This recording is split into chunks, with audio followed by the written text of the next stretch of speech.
నమస్తే, welcome to think Andhra. నేను మీ ప్రియాంకారావు.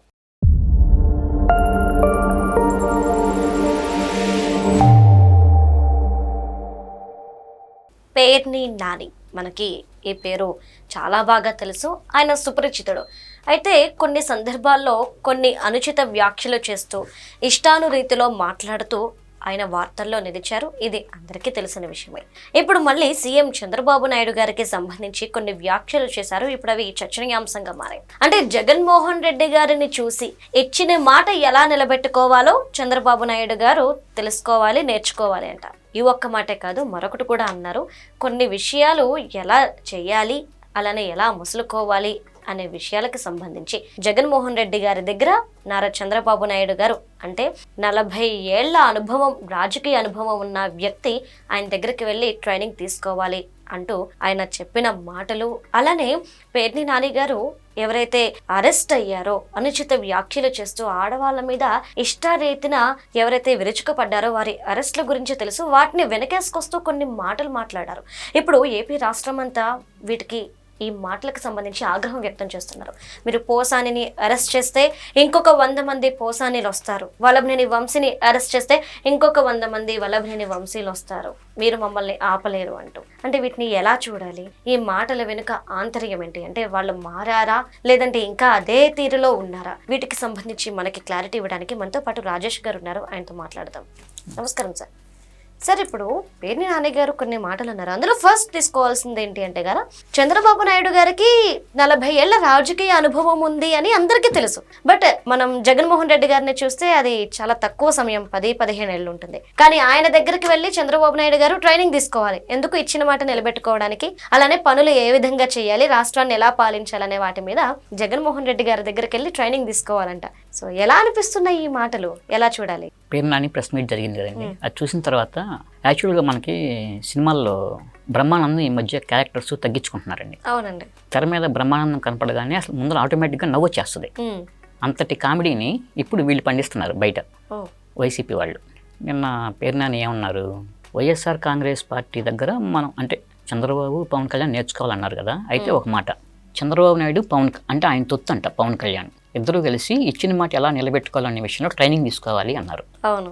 అంటే దీన్ని బట్టి నాకు ఒక ఆలోచన వచ్చిందండి, మనం కూడా ఒకటి పెడదాము, training academy, YS Jagan training academy. Okay. అది పెట్టేసి బోర్డ్ ఆఫ్ డైరెక్టర్లుగా ఒక 4 పెడదాం.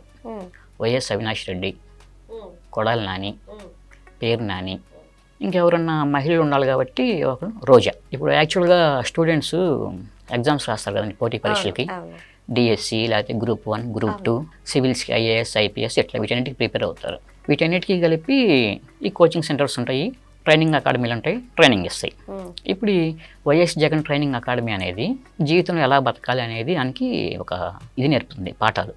ఎందుకంటే అన్నిటికంటే గొప్ప అకాడమీ అది. ఎందుకంటే చదువుకోవటం, మనం ఉద్యోగం సంపాదించుకోవటం అయివేరు, కానీ అసలు మొత్తం జీవితాన్ని నెట్టుకుంటూ రావడం అనేది ఒక ఎత్తు కదా. కాబట్టి నా ఆలోచన ప్రకారం అయితే ఇది చాలా గొప్పదని అనుకుంటున్నానండి, వైఎస్ జగన్ ట్రైనింగ్ అకాడమీ. అంటే అందులో ఏం నేర్పిస్తారు ముఖ్యంగా? ఫస్ట్ ఏం నేర్పిస్తారంటే, పేర్ని నాని చెప్పారు కాబట్టి పేర్ని నాని దగ్గర నుంచి వద్దామండి. ఇప్పుడు మనకు ఒక ఖాళీ స్థలం ఉంటుంది, దాంట్లో గోడౌన్ కడతాం. గోడౌన్ కట్టేసేసి పౌర సరఫరాల శాఖకి ఆ గోడౌన్ అద్దెకిస్తాం. వాళ్ళు నెల అద్దెస్తారు. అద్దెచ్చిన తర్వాత బియ్యం స్టాక్ ఉంటాయి కదా, వాటిని అక్కడి నుంచి కాకినాడ పోర్టుకి పంపించటం. కాకినాడ పోర్టుకి పంపిస్తే ద్వారంపూడి చంద్రశేఖర్ రెడ్డి వాటిని రీసైక్లింగ్ చేసి విదేశాలకు పంపిస్తాడు. అక్కడ ఆదాయం భారీగా వస్తుంది. అది మంచిదే కదండి. ఇప్పుడు దానివల్ల ఎంతమంది బతుకుతారు. అది మళ్ళీ తన భార్య పేరు మీద పెట్టాడు పేర్ని నాని. అంటే రేపు ఒకవేళ ఏదైనా సరే చిక్కులు వచ్చి ఇబ్బంది పడితే నా పేరు కాకుండా నా భార్య పేరు ఉంటుంది, నేను సేఫ్గా ఉంటాను అని. ఇది కూడా ఒక పాయింట్ అందరూ గుర్తుంచుకోవాలండి. ఎందుకంటే ఇప్పుడు పోటీ పరీక్షలకి సిద్ధపడే వాళ్ళు, లేకపోతే కొత్తగా పెళ్ళిళ్ళు చేసుకొని అంటే జీవిత సమరాన్ని ఎదుర్కోవాలని అనుకుంటున్న వాళ్ళు కూడా ఇట్లాంటివన్నీ ఇన్స్పిరేషన్గా తీసుకోవాలి. సరే, ప్రభుత్వం మారంగానే అంటే మనం ఏదో తప్పు చేశాము అని చెప్పేసి మనంతటి మనమే ఒప్పుకోవటం. అంటే పేర్ని నాని ఒప్పుకున్నాడు, కొన్ని బియ్యం బస్తాలు మాయమని. యాక్చువల్గా 1,80,00,000 విలువ చేసే బియ్యం బస్తాలు మాయమైతే ఆయన 1 కోటి రూపాయలు వచ్చి గవర్నమెంట్కి కట్టారండి. కట్టేసి ఇది నా గోడౌన్లో బియ్యం స్టాక్ పెడితే పొరపాటున అయ్యి మాయమైనాయి, కానీ దానికి నేను బాధ్యత వహిస్తున్నాను. చూడండి ఆ నిజాయితీ, అద్భుతం. అసలు ఆ నిజాయితీ నిజంగా ఎవరి దగ్గర ఉంటుంది? మీరు చూసారు ఎవరన్నా? లేదండి. 4 యుగాలు ఉన్నాయి. కృతయుగం, త్రేతాయుగం, ద్వాపరయుగం, కలియుగం. అసలు కలియుగంలో ధర్మం ఒక పాదం మీదే నడుస్తుంది అంటారు. అటువంటి కలియుగంలో అద్భుతమైన ఇంత నిజాయితీపరుని మీరు చూసారా? అసలుకి తగ్గినాయి అని చెప్పేసి అవి ఇచ్చి అసలు నిజంగా స్టన్ అయ్యారు చంద్రబాబు, పవన్ కళ్యాణ్. పేరు నాని చెప్పింది వాస్తవమే అని చెప్పేసి అసలు వాళ్ళే ఆ రోజు ఒప్పుకున్నారు. అదొకటండి, అది అయిపోయింది కదా. తర్వాత ఇంకొకటి, బాబాయిని చంపడానికి గొడ్డలు ఎక్కడ కొనాలి అంటే ఈ ట్రైనింగ్ అకాడమీలో ఏమేమి ఇస్తారనేది నేను మీకు చెబుతున్నా. కదిరి, అనంతపురం జిల్లా అండి. కదిరిలో మంచి గొడ్డలు చూసి కొనుక్కురావటం ఎట్లా, కొనుక్కొచ్చి బాబాయిని చంపేసి రాజకీయంగా వాడుకొని ముఖ్యమంత్రి పదవి చేపట్టడం ఎట్లా అనే దాని మీద ఇస్తారండి ట్రైనింగ్ కూడా. అవసరమైతే ప్రాక్టికల్స్ కూడా ఉంటాయి. మామూలుగా క్లాసులే కాదు, థియరీ కాకుండా ప్రాక్టికల్స్ కూడా ఉంటాయి. ఆ ప్రాక్టికల్స్ కూడా చేసి చూపిస్తారు అవసరమైతే. వివేకానంద రెడ్డి చనిపోయిన తర్వాత అనుమానాస్పదంగా సాక్షులు మరణిస్తున్నారు, అవన్నీ ప్రాక్టికల్స్. ఒక 4-5 చనిపోయారు కదా, ఇంకా నెక్స్ట్ దస్తగిరను, సునీల్ యాదవ్ వీళ్ళు ఉన్నారు. అట్లా స్టూడెంట్స్కి ప్రాక్టికల్స్ నేర్పిస్తారు వైఎస్ జగన్ ట్రైనింగ్ అకాడమీలో. అంటే ఇది మనం ఏం చూడట్లేదండి, పేరు నాని చెప్పాడు మీరు ట్రైనింగ్ తీసుకోవాలి అని. కాబట్టి మరి ట్రైనింగ్లు ఇయ్యేగా ఉండేది. తర్వాత ఒక 4 రెడ్లకి ఉత్తరాంధ్ర, గోదావరి జిల్లాలు, కృష్ణా, గుంటూరు, ప్రకాశం, నెల్లూరు, తర్వాత రాయలసీమ బాధ్యతలు అప్పచెప్పేసి ప్రకృతి వనరులను ఎట్లా ధ్వంసం చేయాలి, ఎట్లా దోసుకోవాలి అదొకటి ఉంటుంది. తర్వాత రెడీమేడ్గా లిక్కర్ తయారు చేయడం ఎట్లా. యాక్చువల్గా అయితే లిక్కర్ తయారు చేయడానికి చాలా టైం పట్టిద్దండి ఒక క్వాలిటీ లిక్కర్ రావాలంటే. కానీ అప్పటికప్పుడు రెడీమేడ్గా లిక్కర్ తయారు చేసి పంపించేసి వాటిని ప్రజల ప్రాణాలతో చెలగాటం ఆడుకోవటం ఎట్లా అనేది ఒక మెయిన్ సబ్జెక్టు. ఈ మధ్య ఈ పాఠ్యాంశాన్ని ఐక్యరాజ్య సమితి కూడా గుర్తించిందండి, అద్భుతం అని చెప్పేసి ఒప్పుకున్నారు వాళ్ళు కూడా. అదొకటి ఉంటుందండి. తర్వాత మళ్ళీ గంజాయి, రాష్ట్ర వ్యాప్తంగా గంజాయిని ఎట్లా పెంచాలి, దానివల్ల ఏ విధంగా ఆదాయం వస్తుంది. ఈ మామూలుగా వరి, జొన్న, సజ్జలు, లేకపోతే మొక్కజొన్న, అరటి ఇవన్నీ వేసుకుంటే ఎంత వస్తాయండి డబ్బులు. దాని బదులు గంజాయి వేసుకుంటే బ్రహ్మాండంగా వస్తాయి కదా ఇన్కమ్, రైతులందరూ హ్యాపీగా ఉంటారుగా. ఫస్ట్ వ్యవసాయ విభాగం కింద గంజాయి నేర్చుకోవటం, ఆ సాగు అవన్నీ ఆ ట్రైనింగ్ అకాడమీలో ఇస్తారు. తర్వాత కారు డ్రైవర్ని చంపి డోర్ డెలివరీ చేయటం ఎట్లా. ఇప్పుడు ఎమ్మెల్సీ అనంతబాబు చేసిన పని అదే కదండి. అంటే వాళ్ళు ఏంటంటే ముందర ఇవన్నీ ఎందుకు చేసుకున్నారంటే స్టూడెంట్స్కి చెప్పడానికి, ముందర మనం చేసి చెప్తేనే కదా వాళ్ళకు కూడా ఒక ఎగ్జాంపుల్ కింద మనం చేయించడానికి మనం ఉన్నాయి కాబట్టి వాళ్ళు నమ్ముతారు. మీకు కావాలంటే ఒక ఎగ్జాంపుల్ చెప్తా. గాంధీజీ దగ్గరికి ఒక ఆమె తన కొడుకుని తీసుకొచ్చింది. అబ్బాయి బెల్లం తింటున్నాడండి విపరీతంగా, అస్సలకి మానట్లేదు, మీరు చెప్పండి, మీ మాట ఇంటి కనుక ఖచ్చితంగా వింటాడు, మానేస్తాడని. అంటే ఒక వారం ఆగి రమ్మ అన్నారు. సరే వారం ఆగి రమ్మంటుంది అంటున్నారు, ఆయన వద్దాంలే పెద్ద ఆయన చెప్పారని చెప్పేసి వెళ్ళిపోయి వారం ఆగి వచ్చింది. చెప్పండి అంటే మళ్ళీ తర్వాత 3 రోజులు ఆగి రమ్మన్నారు, మళ్ళీ 3 రోజులాగి వెళ్ళారు. తర్వాత వెళ్తే రేపు రమ్మన్నారు, సరే అని చెప్పేసి తీసుకెళ్ళిన తర్వాత చెప్పాడు ఆయన గాంధీ తాత, అరే నువ్వు బెల్లం తింటాం మానే అన్నారు.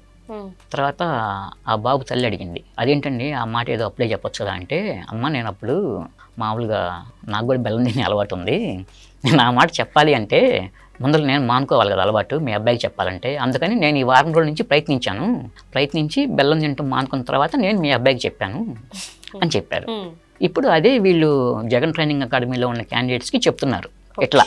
తర్వాత ఇంకోటండి, తల్లి చెల్లి మీద అసభ్యకరంగా సోషల్ మీడియాలో ఎటువంటి పోస్టులు పెట్టాలి, అసలు చివరికి ఎంత దారుణంగా నీచంగా పెట్టారు, అవి ఎట్లా పెట్టాలని చెప్పేసి. ఎందుకంటే ఇప్పుడు అంతా డిజిటల్ యుగం అవుతుంది, దాని మీద కూడా ట్రైనింగ్ ఇస్తారు అందులో ఎట్లా పెట్టాలి. తర్వాత జాతీయ కంపెనీ లా ట్రైబ్యునల్కి వెళ్ళి ఆస్తులు మొత్తం నాకే రావాలి, నా చెల్లికి ఏం సంబంధం లేదు, గిఫ్ట్ డేట్స్ ఇచ్చినవి కూడా ఏం సంబంధం లేదు, మొత్తం నాదే, మా తల్లి గతంలో నా మీద చూపించిన ప్రేమ ఆప్యాయత లేవు, షర్మిల తరపునే మాట్లాడుతుంది కాబట్టి నేను పెడుతున్నాను, మొత్తం ఆస్తులు నాకే ఇవ్వండి అని చెప్పేసి ఆస్తుల విషయంలో ఎట్లా వ్యవహరించాలి అంటే మన డబ్బు మనకి ఎంత గట్టిగా ఉండాలి అనే విషయంలో ట్రైనింగ్ ఇస్తారు.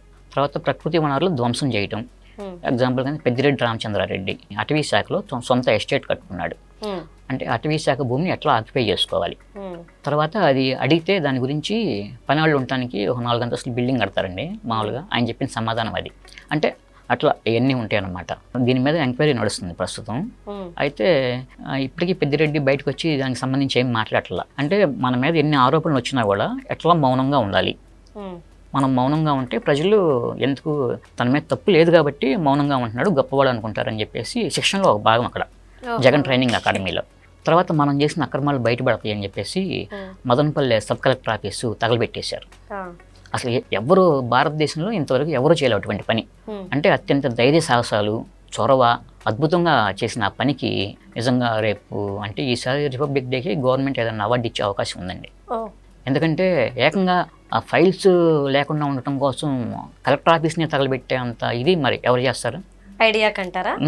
ఆ ఐడియాలజీ అద్భుతం కదా. Oh. చాలా స్టార్టప్ కంపెనీస్ ఇప్పుడు దాన్ని బేస్ చేసుకొని రాబోతున్నాయి. ఓ తర్వాత ఇది అయిపోయింది కదండి, మళ్ళీ ఇంకోటి ఇస్తారు. పాయింట్ బ్లాక్లో గన్ పెట్టి ఎట్లా, కాకినాడ పోర్ట్ ఉంది, కేవీ రావుని విక్రాంత్ రెడ్డి పాయింట్ బ్లాక్లో గన్ పెట్టి బెదిరించి అది బదలాయించారు. కాకినాడ పోర్టు ప్లస్ సెస్ కూడా అరవిందో కంపెనీ పేరు మీద. ఇప్పుడు అత్యవసర సమయాల్లో మనల్ని మనం రక్షించుకోవడం, లేదంటే వేరే వాళ్ళ ఆస్తులు కావాలంటే మనం తీసుకోవడం కోసం ఏం చేయాలి అంటే గన్కి లైసెన్స్ పెట్టుకొని గన్ తీసుకొని పాయింట్ బ్లాక్లో గురి పెట్టి అట్లా రాయించుకోవాలనేది అక్కడ ఫస్ట్ నేర్పుతారు. తర్వాత నెక్స్ట్ ఇంకోటండి, మనం సంపాదించిన డబ్బుని హవాలా ద్వారా లండన్ లేకపోతే ఇంకో ఇతర దేశాలకి ఎలా పంపించాలి అనేది అక్కడ ఒకటి నేర్పుతారు.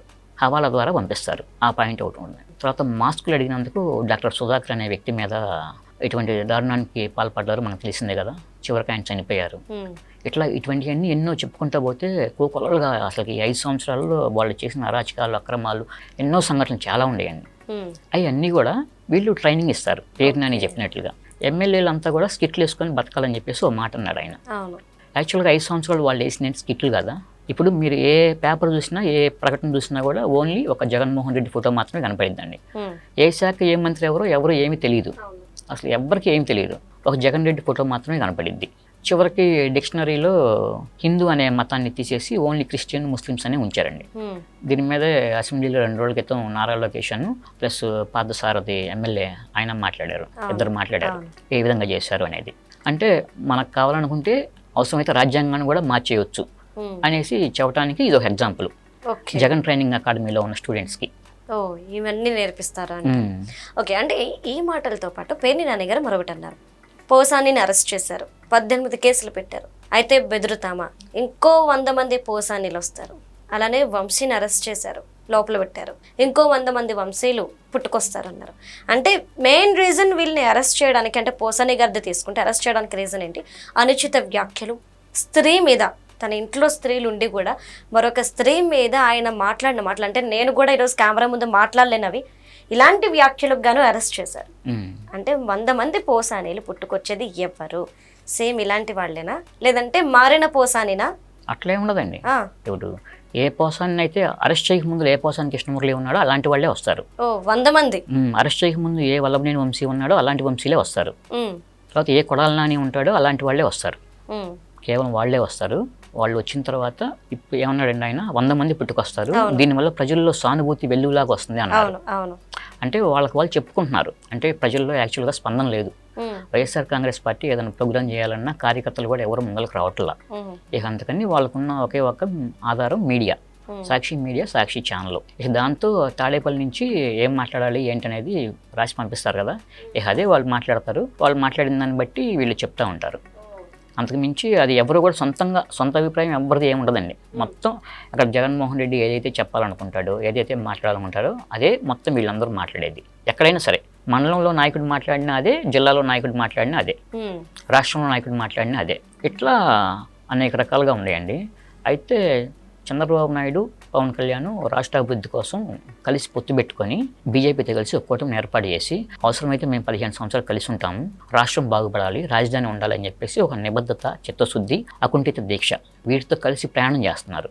నిన్న కూడా పవన్ కళ్యాణ్ నిన్నే చెప్పారు, మేము మళ్ళీ 15 సంవత్సరాలు కలిసే ఉంటాం, మీరు ఎటువంటి కుట్టిల ప్రయత్నాలు చేసినా వాటన్నిటిని తిప్పికొడతాం, మీరు అటువంటి ఆలోచనలు మానుకోండి అని చెప్పేసి స్పష్టంగా చెప్పారు.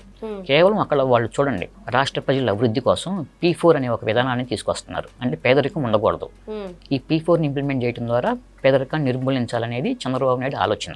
ఇప్పుడు ఐటీ సెక్టర్ వస్తే సాఫ్ట్వేర్ వచ్చింది. మొత్తం ఒకప్పుడు బ్యాంక్ ఎంప్లాయీకి 10,000 శాలరీ అంటే చాలా ఎక్కువ. ఆ టైంలో మరి ఐటీ సాఫ్ట్వేర్ వచ్చి ఒక ఎంప్లాయీ 30,000 శాలరీ ఆ రోజుల్లోనే తీసుకుంటున్నారంటే మరి పేదరికం పోయినట్లే కదండి. ఎంతమంది, ఎన్ని రైతుల కుటుంబాల్లో సాఫ్ట్వేర్ ఎంప్లాయీస్ ఉన్నారు. అంటే రేపు అట్లానే ఆయన 2047 అని చెప్పి ఒక విధానం పెట్టుకొని వస్తున్నారు. ఖచ్చితంగా అది కూడా సక్సెస్ అవుతుంది. విధానాలు మొత్తం మారిపోతాయి.